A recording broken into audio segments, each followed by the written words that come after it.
So welcome to the Galaxy quality control tutorial. In this, I will cover some basics about quality control for next generation sequencing data. And if you want to go even deeper, then you can continue also with the hands-on, where you do step-by-step in Galaxy quality control on your own.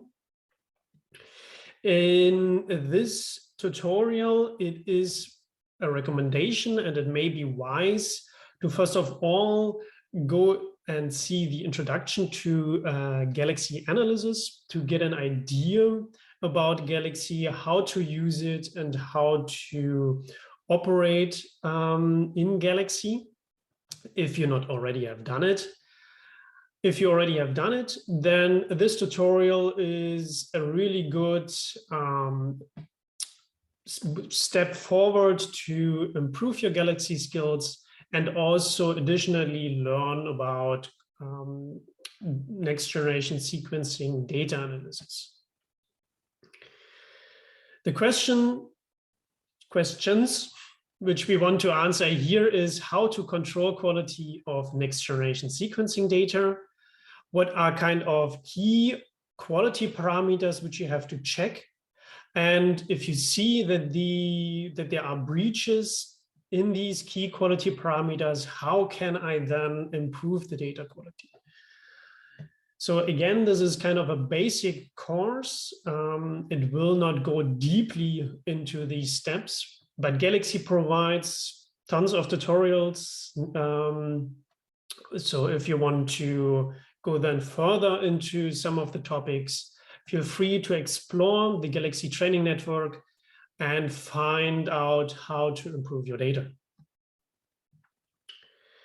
The objectives are the following. We first of all want to learn what is the data we are dealing with. And this is kind of FASTQ, the standard for next generation sequencing. And therefore, we want to know how can we manipulate FASTQ, and then go into how can we do quality control with FASTQ for short and long reads. There's a distinction between these two. Long read sequencing became now more attractive since the technologies improved over the years. And long reads obviously have their advantages over short read sequencing. So long reads are very useful, for example, for de novo assembly or haplotype phasing. And therefore, we will also cover how to control for this type of data. There are technologies like PacBio or Nanopore, and therefore also newer quality control tools. The standard for next generation sequencing for many years now was kind of definitely used FastQC and check with FastQC how your raw data quality is. But nowadays you also have other tools like Nanoplot and PycoQC, which are more used for long reads. Therefore, we want to understand what is the output of these tools and generally understand them deeply in order to then correct for some quality issues. So before that, let's start first with the big question, why should I do quality control? Why not simply take the raw data and start with my data analysis? Let's say put it into an aligner and map it to my genome and transcriptome, and then go into a differential transcript or a differential expression analysis. The answer is quite clear. You obviously want a high accuracy for your alignment, for your third level, so for your deeper data analysis later on. You don't want to make mistakes, and you want to be very accurate in your predictions or in your answer for your biological question. And in order to do that, you first of all have to remove as much technical variance as possible. There's always two components to your next generation sequencing data. It's technical variance and biological variance. Quite often we are more interested in the biological variance because we want to know how does my organism, my system behaves for certain conditions over time. And therefore, we are mostly interested in this part and want to reduce the technical variance, the noise we introduce, as much as possible. How do we introduce it? Well, by human error. You do mistakes in your experiments, pipetting, or you introduce errors by the sequencing device, so by the technologies you use. And therefore, you have to control, especially also for the sequencing devices, for certain biases you introduce, and therefore lead to a better data analysis later on. The big question is obviously, if you do data quality control for next generation sequencing data, where is my data coming from? There are multiple sources like bisulfite sequencing, where you may know or may not know, where you go more into epigenetics and figure out where do you have DNA methylation, or you have ChIP-seq investigating protein binding sites, maybe for chromatin modifications, or let's pick another one, maybe RNA-seq, where you investigate transcripts, maybe for mRNA isoform detection. And it's important to know that all these different protocols, these experiments, as I mentioned, have specific biases which you introduce and which you have to control for. Quite often you, and this is covered in this tutorial, face certain steps in the data quality control which you always do and always check for. However, there are certain steps which are specific, for example, for bisulfite sequencing or for ChIP-seq data. So what I want to note here is that, again, Galaxy has tons of tutorials in that regard. And if you want to go deeper into ChIP-seq data analysis and specifically see what do I have to look out for ChIP-seq, what do I have to control for that, look into the Galaxy training network. And there you will have more explanations regarding that particular data type. Not only the experiment introduces biases, as I mentioned, also the sequencing device. So if you have now or have done your RNA-seq, your exome-seq, your ChIP-seq, whatever, the next choice is obviously, how do I sequence it? I have a read library now. I definitely now need to know how the sequences are. And the most common one is still Illumina. For long read, you have, for example, Nanopore, PacBio, and they generate obviously different data type, different raw data. This is I also missed to mention in the previous slide. So also coming from different protocols like bisulfite, ChIP-seq, you generate different output data and therefore have to also treat and do different tasks in order to do data quality control. And this is the same for my sequencing device. So for Nanopore, I have to check certain characteristics, which is not the case for Illumina, and we will cover this later on.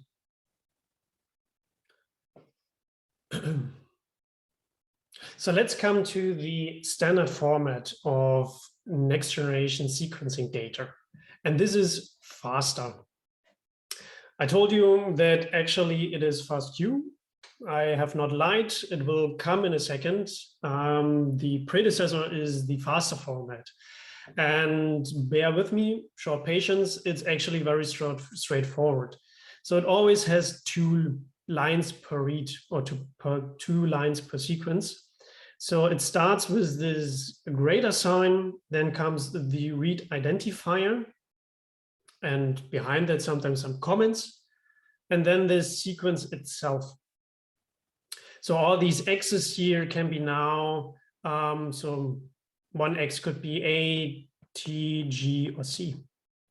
And then these 2 lines stand for my first read. Oh God, my writing is not the best, so I hope you can read it.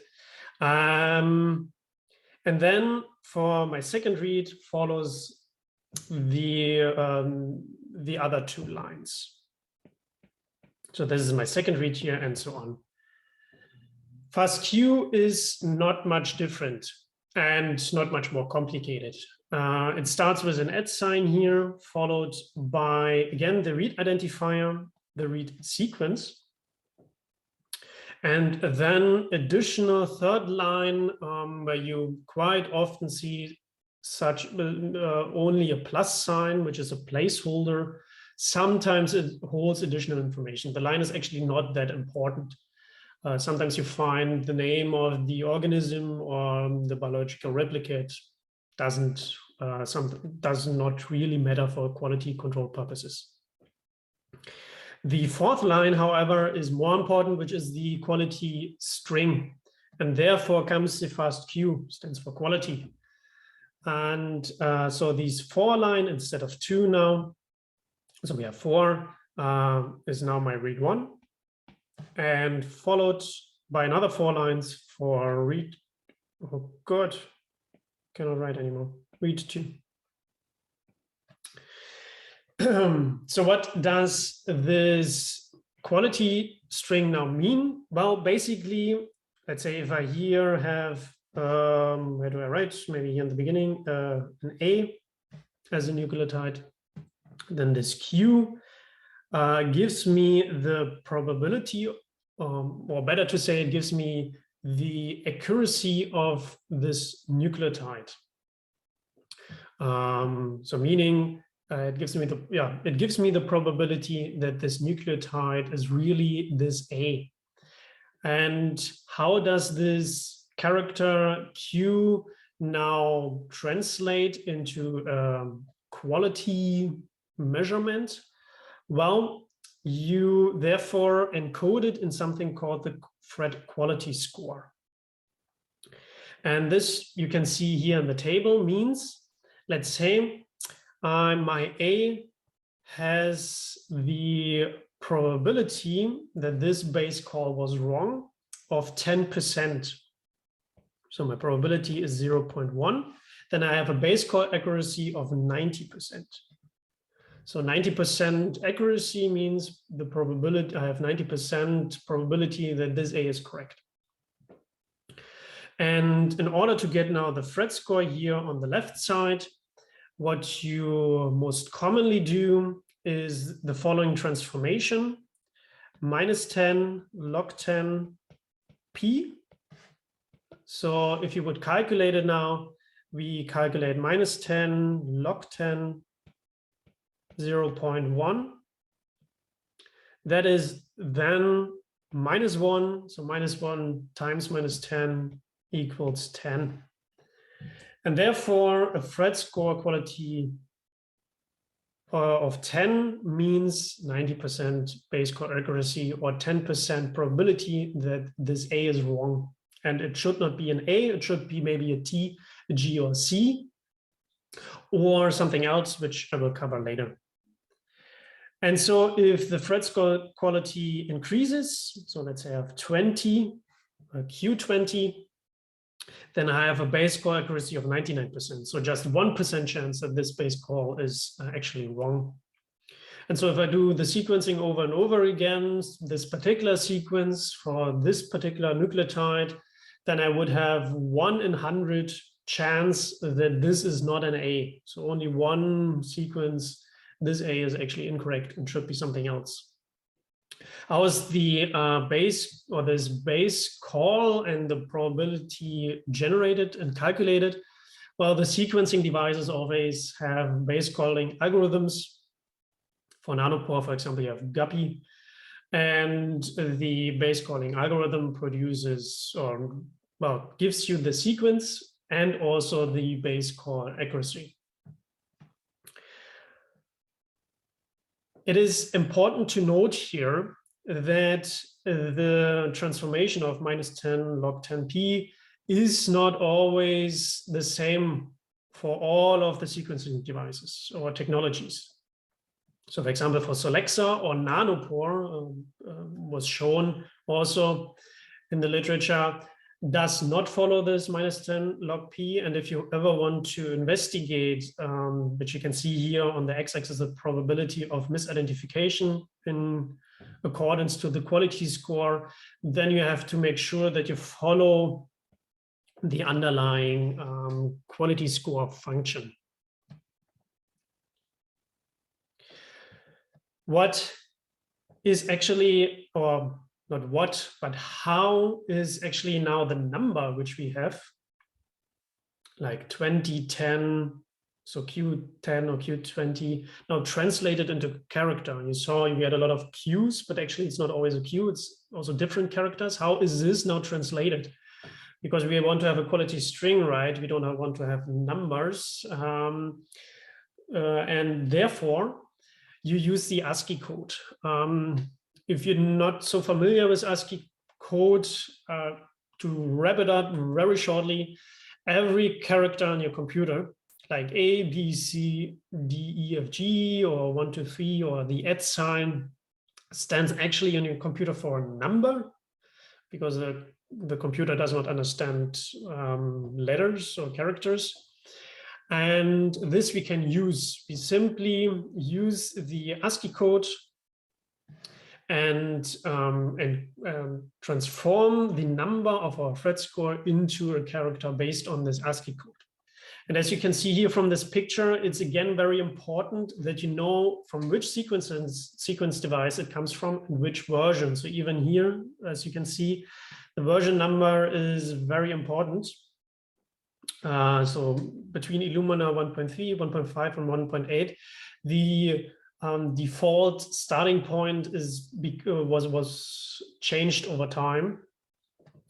And let's say if we have Illumina 1.8 and we have a thread score of 31, then this means we have an @ sign at this place. So if you ever see then in your quality string an @ sign, this means you have a thread score of 31, and therefore you can infer the base calling quality.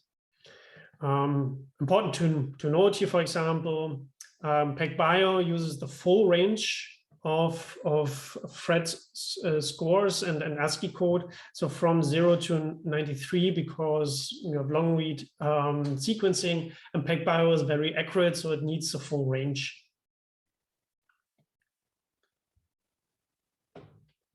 Let's do a short digression into PacBio sequencing, or long read sequencing with PacBio.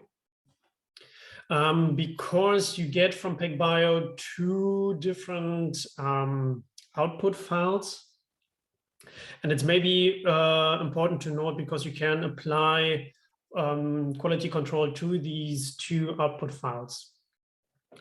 PacBio, a very, very short wrap-up, since we already have the picture here, became very attractive for long read encoding because it has a very high accuracy.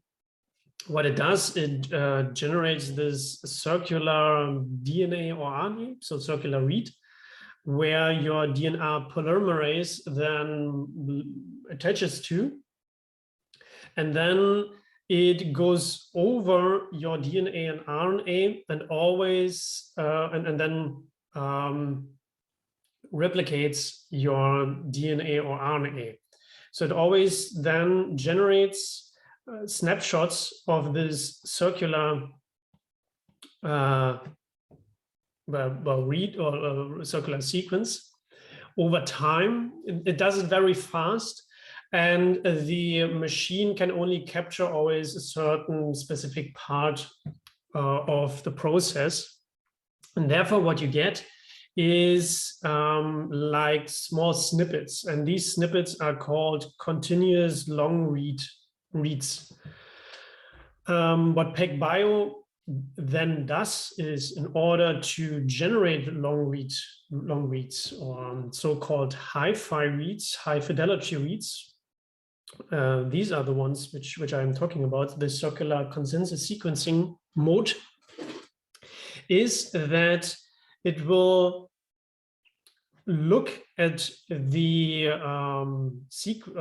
replication of the DNA polymerase multiple times. So if this goes here over and over again, so it goes here in circles multiple times, and every time it generates these CLRs, and every time it's a bit random on the positions. And what happens is, therefore, you will capture each position in this circular DNA or RNA multiple times, so each base, and therefore you generate, based on these different CLRs, a consensus sequence, which in the beginning has low accuracy, so just one circle is like 90% accuracy, but if you do it over and over again, you have up to 99% accuracy. So this short digression means that you have two files, this CCS for this high fidelity reads and the CLR files, which you can also do a data quality control. They are more interesting actually for the kinetics behind PacBio. So if you do actually do a quality control, it's more on the level of this CCS mode.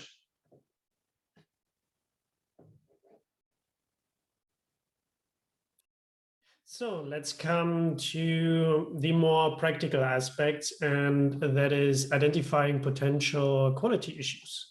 And one tool you will definitely use, or at least something which is very similar and captures similar aspects.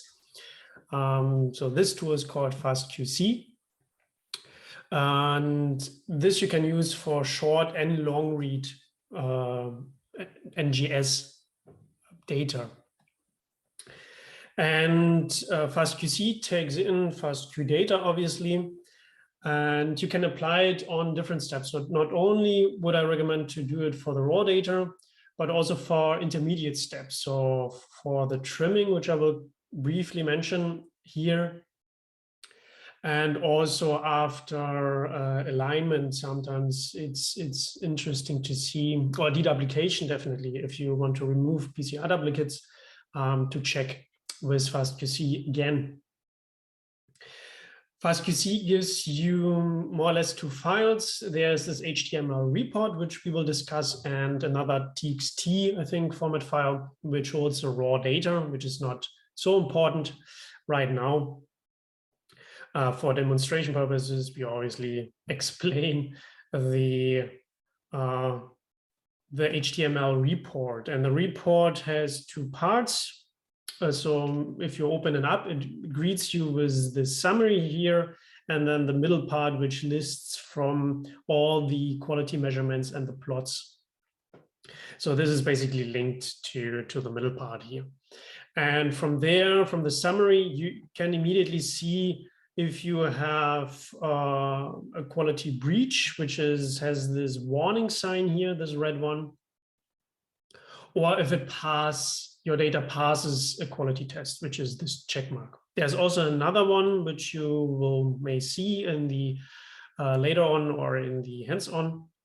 There's a exclamation sign, which is kind of, well, should be an exclamation sign. I hope you can see it.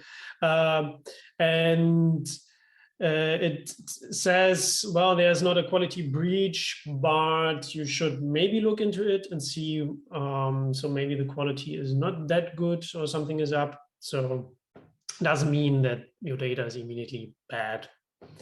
And also the warning sign doesn't mean immediately that your data is bad. Sometimes just means you have to do something, or maybe you have to check again something in order to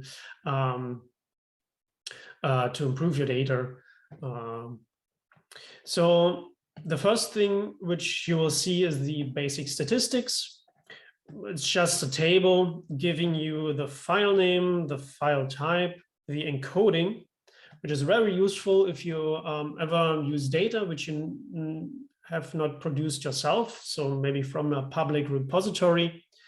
And then you see, from first you see quite common the technology, so the sequence technology which was used and the version also of it. And therefore you can infer from there the function which was used to encode the thread quality scores, and also what kind of ASCII default values you have. Then you have the number of total sequences, the sequences flagged as poor quality. So FastQC also has a mode where it filters for pure quality reads, but it's here just 0. And then the sequence length of your read library. Obviously here we have a constant length of 100 and the percentage GC content of your read library. Here already you could say, well, total sequences and the sequence length should obviously align with your read library design. Then comes the first plot. And this is the quality score per base. The plot is a very important one and gives you already an idea if your data has poor quality or good quality. On the x-axis, you find the position in the read. On the y-axis, the thread score. And then for each position, it tells you for your entire read library what is the distribution of the thread score at that particular position. It will give you box plots for each positions. So obviously these whiskers correspond to the interquartile distance, and the blue line corresponds to the mean thread score. As you can see here, this was done with Illumina, and this is an overall good quality experiment with good quality. So you have also here these 3 sectors: green, kind of an orange if it's visible actually on the screen here, and this reddish color. Red means very or bad quality, corresponds to everything which is lower than a quality thread score of 20. As you maybe remember, thread score Q20 meant a 99% accuracy, so everything below is not so good. And then this warning area, or this orange area, is kind of, well, it's okay-ish, not great, but also not bad. So let's say this is an example of a bad quality experiment. You can see here that the quality drops at the end of the reads quite heavily. You observe this with Illumina quite often.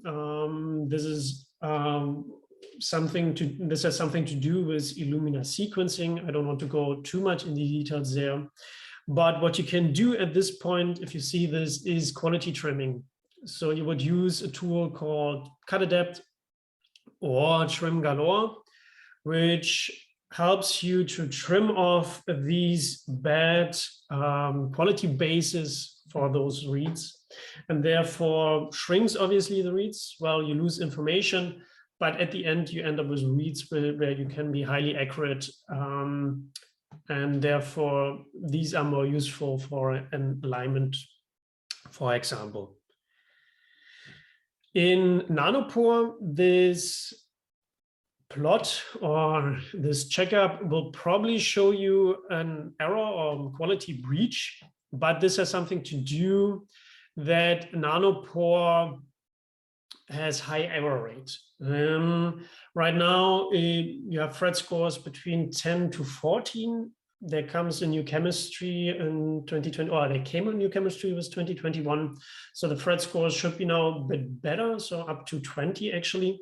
So that you see a plot like this doesn't mean it's bad. It's actually a good quality for a nanopore experiment if you are below 20. And this drop here in the beginning is also something which you observe with nanopore. Sometimes also at the end has something to do with the initiation and termination of the nanopore sequencing.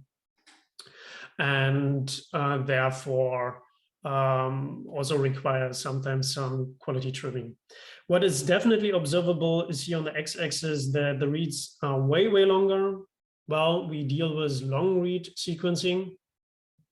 And since FastQC has a standardized plot size, what it is doing, it will show you the first 10 bases.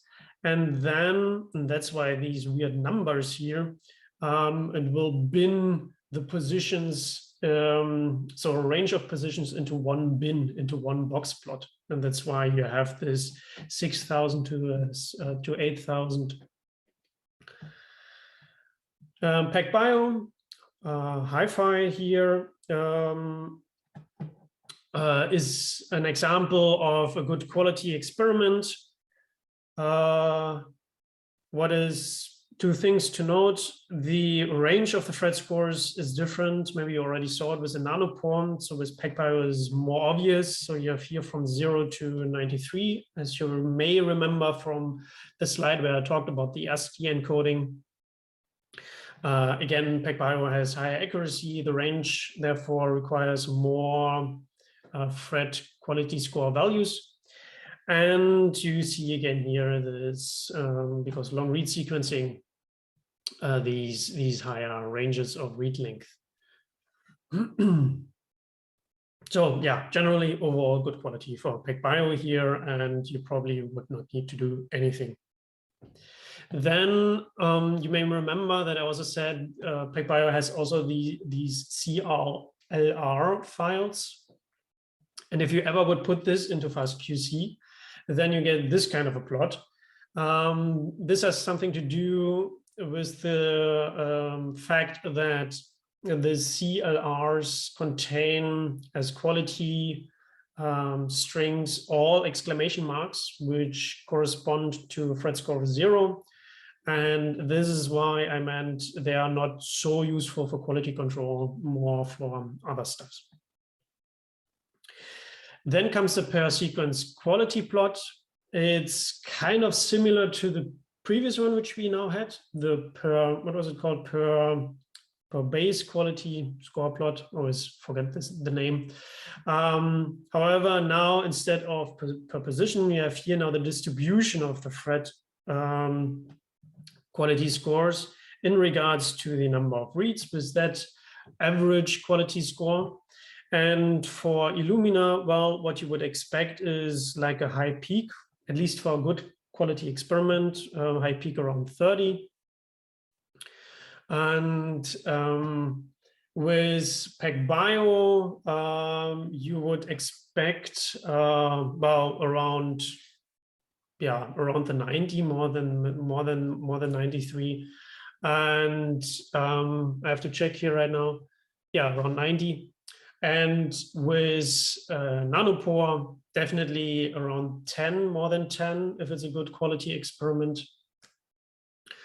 And yeah, if everything is lower, then this is an indication that something went wrong with the sequencing, or something went wrong with the read library preparation. If there is a high number of reads with an average Phred score lower than 20 for Illumina and PacBio, definitely, with nanopore, well, lower than 8 or 7.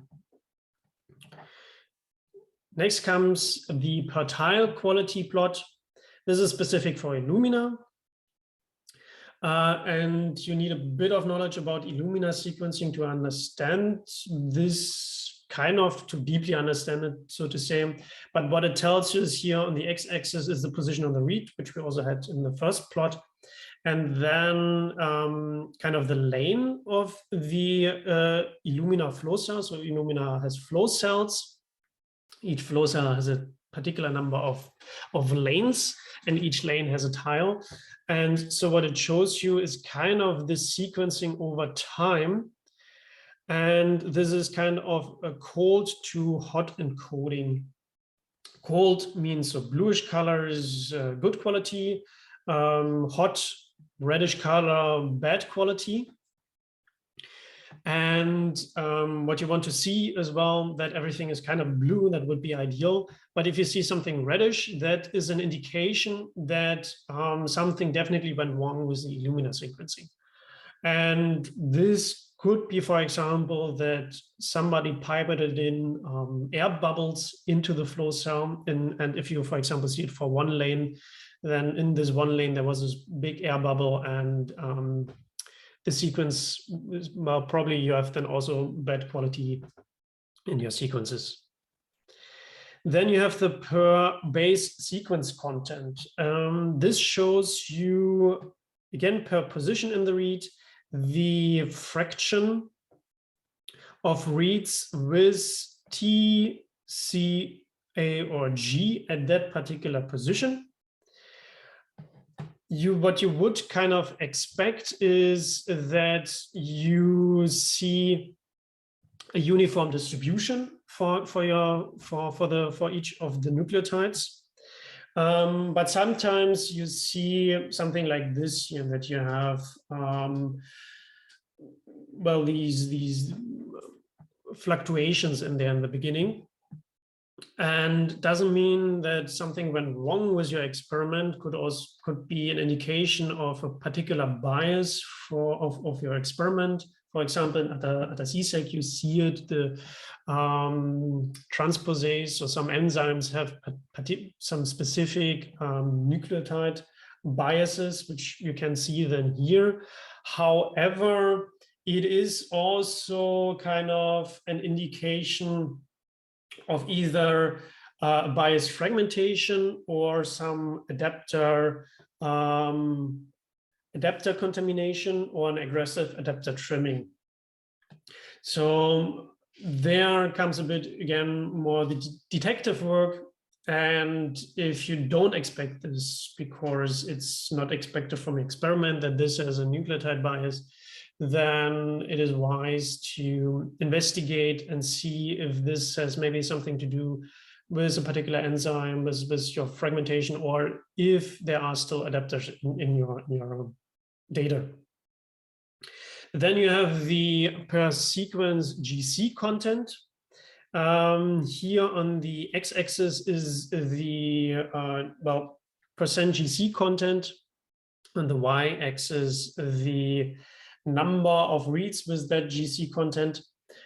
And since this should follow kind of a normal distribution, FastQC calculates a theoretical distribution, normal distribution from your data, from your empirical data. So this is the blue line, and the red line as well, your overall data. And what you sometimes see, so this is kind of an example of a good experiment. What can happen is that you maybe have a bimodal distribution, so something like maybe this here, you have another reddish, maybe I should do it in red. Let's remove that. So maybe you have here another bump. This you would kind of expect for metagenome analysis, where you have more than one organism potentially in your data.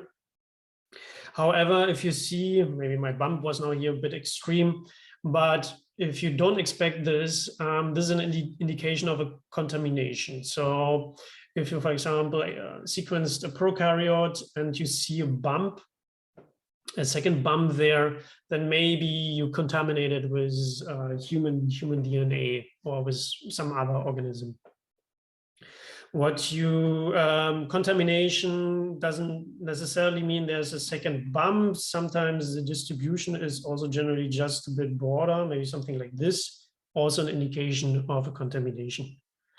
And if you have a very spiky bump, so something like this is kind of an indication of an adapter contamination. So if you have still adapters in there. So examples for what might have, examples for to looking out for the GC content.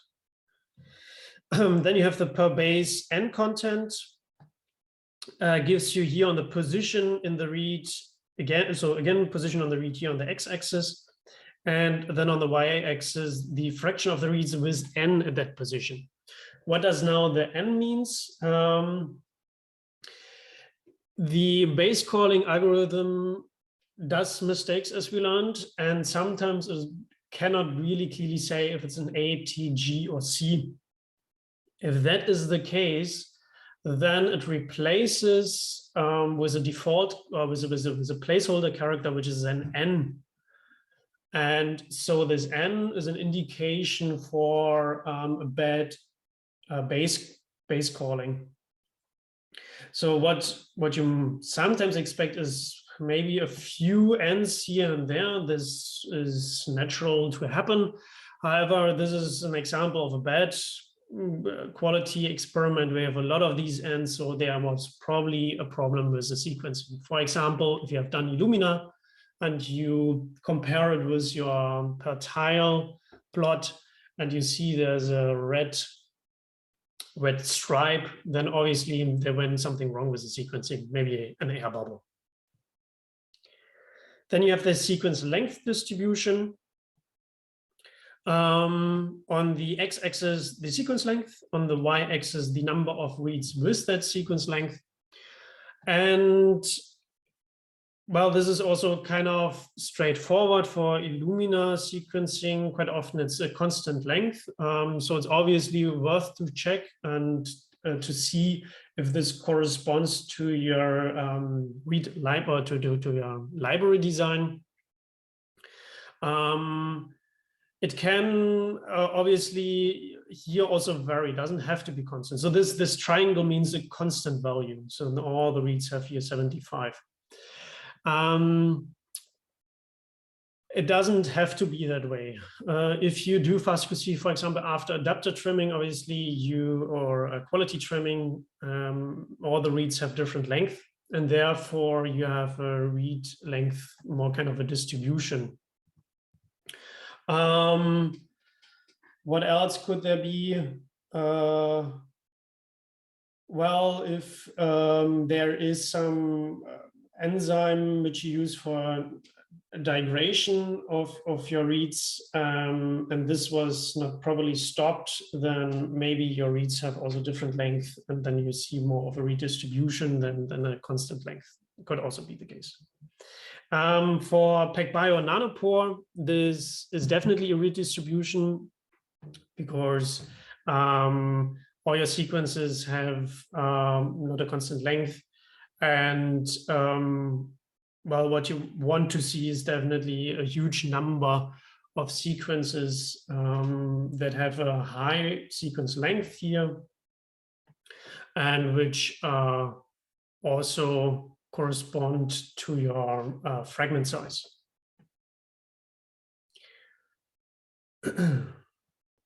Sorry, I forgot. Not only the fragment size, but also the primers and the DNA weight and quality plays an important role in this sequence length distribution for PacBio and Nanopore. So these contribute also to how this distribution looks like and where you might want to adjust the sequencing. So you get actually a warning, or definitely an error if all of them are definitely 0. So there you get a warning and or an error, and a warning you get if they are, I think, different in size, then you already get a warning. Next plot is the duplicated sequences. This has something to do with PCR duplicates. It will show you so a duplicate means the same sequence in your read library data multiple times. So FastQC simply generates these duplication levels based on the fact that it looks at the sequence and looks how often does it, or how often you find the sequence in your read in your file. And then it shows you here a blue line, the total sequences, so your empirical data, and the red line is if you would apply a deduplication. And then on the x-axis is the duplication level. So 1 time means unique sequences, 2 times at least twice in your files, 3 times, and so on. And the y-axis is the fraction of reads with this duplication level. It also shows here in the title the percent of remaining reads if you would do deduplication. So if you would remove all the duplicates, so only have unique reads or unique sequences, and if you have here a high percentage, that's pretty good. If you quite often you see then here a bump, this is common for experiments like ChIP-seq, CLIP-seq.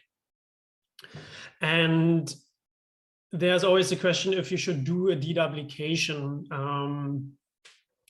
Doesn't mean you have to do it.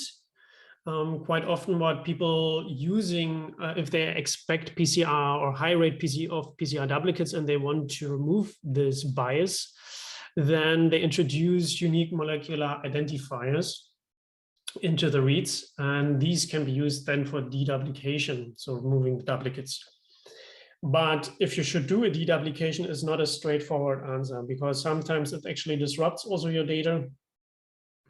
And maybe an example is if you investigate mRNA isoforms and you want to figure out which mRNA transcript is more abundant, also mRNA transcript abundance, then removing PCR duplicates could be detrimental.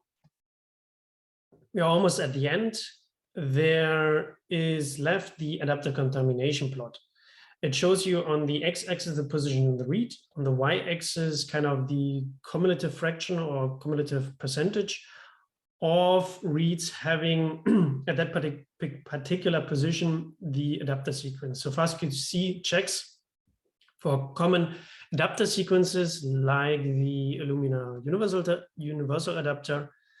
And here you have an example where, well, it's pretty good because you don't have any adapter sequences in your data. But sometimes you see here an increase, the slide 1, and this definitely is an indication that you have an adapter contamination and you have to remove these adapters with cutadapt or trim galore. And then we have the tag sequence KMA content. On the x-axis, you have the position in the read. On the y-axis, I think it's the relative abundance of the KMA for your reads at that particular position.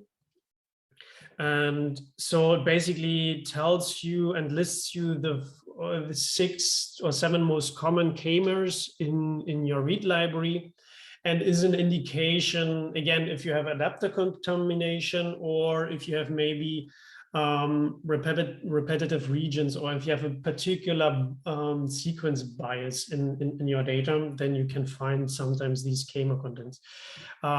What's maybe best in that case, if you ever see here a bigger warning or error, first of all, check if you have adapters in there. Quite often it's an adapter problem or adapter contamination problem. If not, then do blast and check what kind of sequence this corresponds to, where it comes from.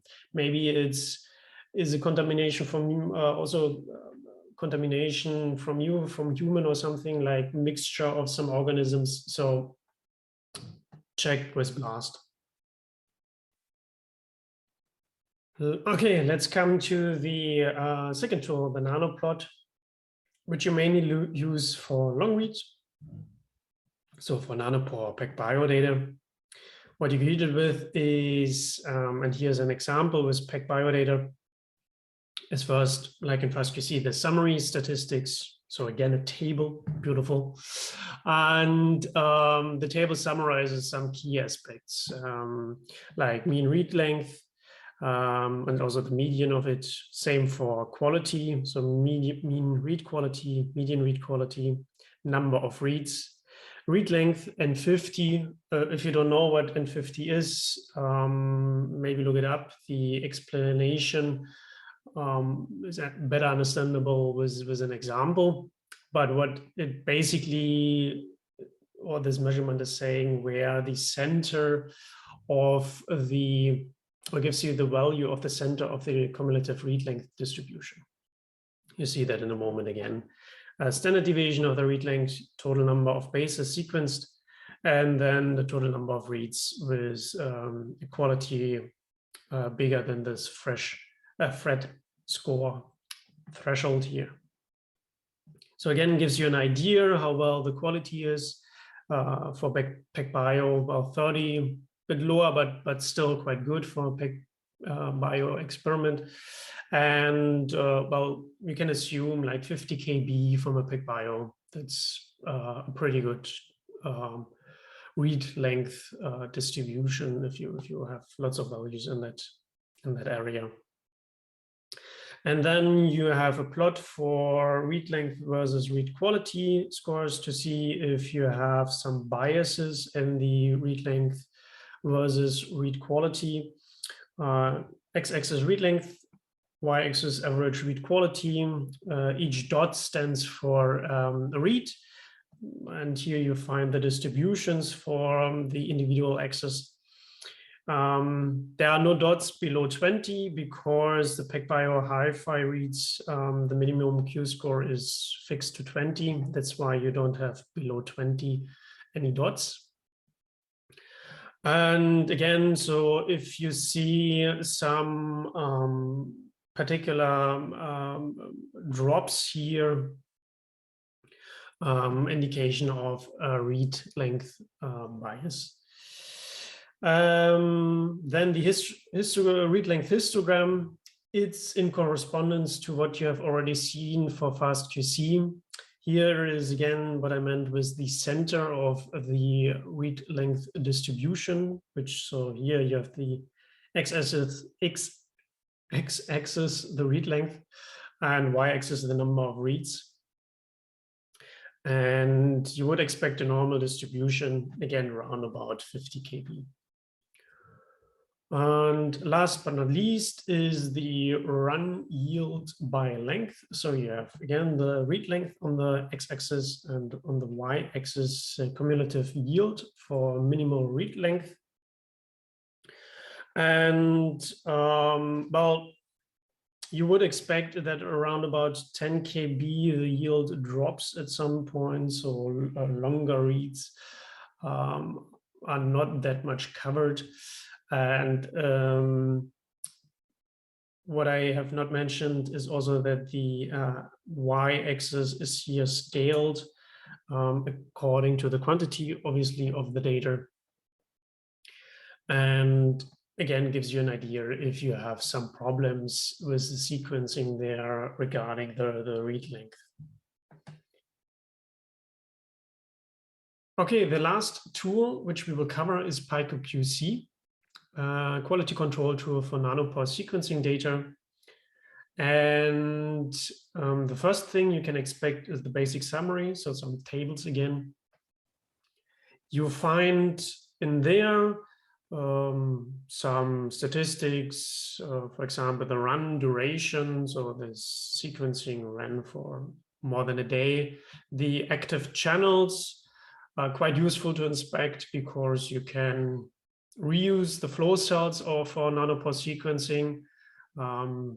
Oxford Nanopore says you can, if you use them in iron, you can reuse the flow cells up to 5 times. It really depends on how stringent you do the washing, and maybe this will also change over time now. So this value here gives you an idea if you can reuse the flow cell or if you have to replace it. And then you have the number of run IDs and the number of barcodes, especially the number of barcodes. It will cover it in other nanopore tutorials in the Galaxy Training Network, so you can read up more about that there.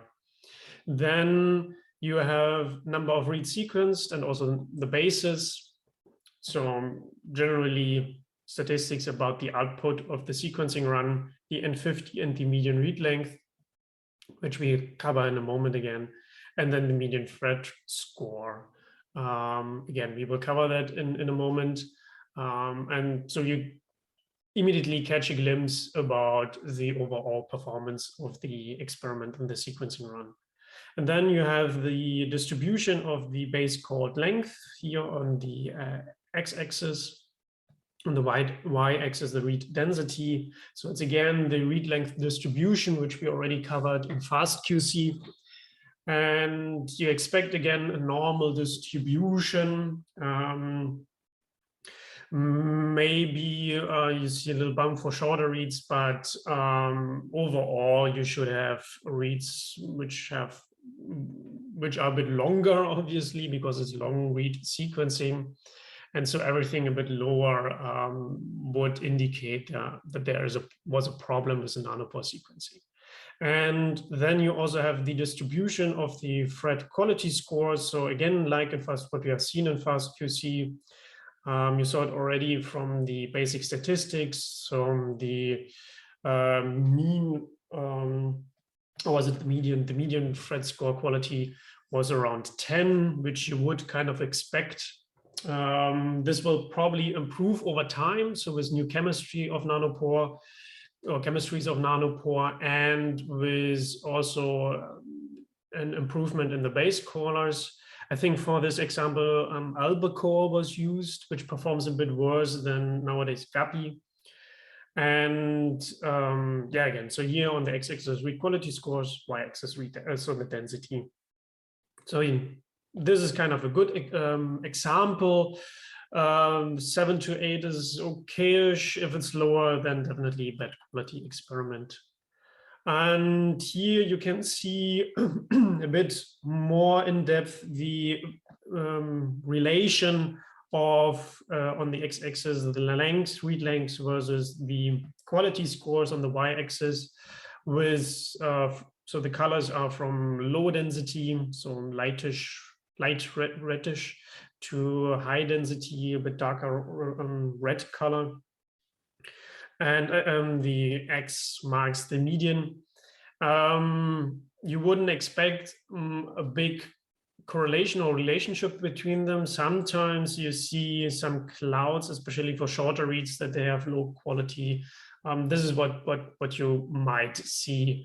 But if you see something else, some heavily biases, well, this indicates that there is something wrong with the preparation or the sequencing itself. Then you have this plot. This is quite useful, though. So this plot shows you the output over time of the sequencing run. So it's basically on X, the time in hours, and on Y, the read count or base count, depends on what you choose here. And the blue line is the read count or base count at that particular time point. And the bluish area here is the cumulative count, meaning the cumulative count to the total output you generated. And what you would expect is definitely a decrease in the output over time, because your material is used, DNA or RNA material, and the pores saturate, and also the pores definitely degrade over time, so they die. That's why you have to replace the flow cells at some point. The good thing is that you can refuel, so you can pipe it new material in the flow cell on a continuous sequencing run. So you don't have to stop the sequencing. You can immediately pipe it in some new material and therefore try to get more output. However, there's always a slight trade-off between should I pipe it in more material or stop and maybe wash the flow cell and restart it. So sometimes it's actually better to stop it, wash it, and do another sequencing run instead of pipette in new material, which was done here. So that's why you see, next to this initial, well, to the starting point, you see 3 other bumps. So basically somebody pipetted in new material at these points. And what you can see also from the lines is how much output you generated, so from the total count. So here, this point signalizes that we sequenced up to 50% of the total reads. And this point is 75%. So it's really here kind of an example of a actually bad nanopore sequencing run, because already after 11 hours, we did not get much more material out of it. So it's just a few, well, 15% more. And then again, only another 10%. And we ran this for a full day. So here was really the question, if it wouldn't have been better to do another refueling and stop the sequencing between 6 to more than 10 hours. Do a washing and then do another sequencing. So again, this plot really gives you a good indication how well the run performed and how to optimize your yield from nanopore sequencing. Then you have this plot, the read length over time. So you have for the read length you sequenced over time. And this is on the x-axis, the time in hours, on the y-axis, the read length. And what you can see here is the median in blue. Then you have the interquartile range, this area here, and then min max are these lines. And what is common to see is that the read length, so the length of the reads which you sequence over time, increases. This has something to do that shorter reads quite often goes quicker to the pores and therefore more sequence in the beginning than at the end. So what you would hope and expect to see here is, well, a constant read length over time. And if you don't see that, then probably there is something wrong with the sequencing. Same goes here for the read quality over experiment time. On the x-axis time, y-axis the Fred quality scores, same visualization, median, interquartile range, min max, or max min, the way around. And you expect here also a constant distribution. And this one is worth to inspect again for the performance of the flow cell. It shows you the channel ID here on the x-axis and the experiment time on the y-axis, and then the activity of that particular channel. And light color stands for how much reads were sequenced for that particular channel. So low count, light color, high count, darker color. So it's either reads or bases, depending on what you choose. And you can see here the initial starting point, then the refuels. And what you hope for is that the pores stay constantly active for a long period of time. And so this is again an example where you can see that this run was not that great, because you have a lot of white space here at some point, especially for the first and second refuel. You see that the pores are dying more and more. And well, basically, you maybe have to replace this flow cell at some point. Okay, with that, we come to an end.